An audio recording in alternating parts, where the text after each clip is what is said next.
আসসালামু আলাইকুম সবাইকে, কেমন আছেন সবাই? আশা করি যে যেখান থেকে আমার ভিডিওটি দেখছেন বা শুনছেন অনেক অনেক ভালো আছেন। তো আল্লাহর অশেষ রহমতে আমরাও ভালো আছি।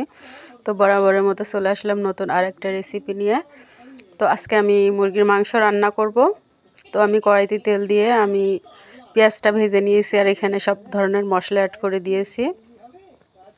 দিয়ে একটু পানি দিয়ে আমি মশলাটা কষিয়ে নিব। এখানে সব কিছুই আছে, আদা, মরিচ, জিরা, ঝাল, তারপরে যে সব কিছুই অ্যাড করে দিয়েছি। দিয়ে এখন আমি এটাকে কষিয়ে নেব। যদি ভিডিওটি ক্লিক করে থাকেন প্লিজ একটা লাইক করে দিয়েন। তো এখানে মুরগির মাংস আছে, তো এগুলো ছোট মুরগি ছিল, তো এক পোয়ার একটু বেশি ওজন। তো আমি এখানে পরিমাণ মতো আলু কেটে নিয়েছি। তো আলু দিয়ে একটু ঝোলঝোল করে রান্না করবো আজকে। তো এই তো আমার মশলাটা প্রায় কষানো হয়ে আসছে। এখন আর একটু কষিয়ে নিব। মশলাটা কষানোর ভিতরেই কিন্তু তরকারিটা অনেক টেস্টি হবে, না হলে এখন মাংসটা দিয়ে দিলে তরকারিটা একদম খেতে ভালো লাগবে না। তো এই তো আমার তরকারিটা এখন আমি ঢেলে দিচ্ছি আলু আর মাংসগুলো। তো একটু নাড়াচাড়া করে নেব। আমি এখন এখানে পানি দিব না, অনেকক্ষণ ধরে একটু নাড়াচাড়া করতে থাকবো যাতে মশলাগুলো একদম কড়াইয়ের সাথে মাংসের সাথে লেগে না যায়।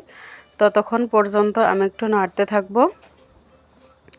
তো এই দেখেন আমার এই পর্যায়ে এসে প্রায় আমার লেগে গেছে মাংসের সাথে মশলাগুলো আলুর সাথে।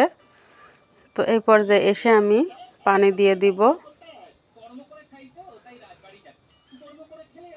যদি ভিডিওটি ভালো লাগে প্লিজ একটা লাইক করতে ভুলবেন না, আর চ্যানেলটাকে সাবস্ক্রাইব করে দিয়ে নতুন ভিডিও পেতে।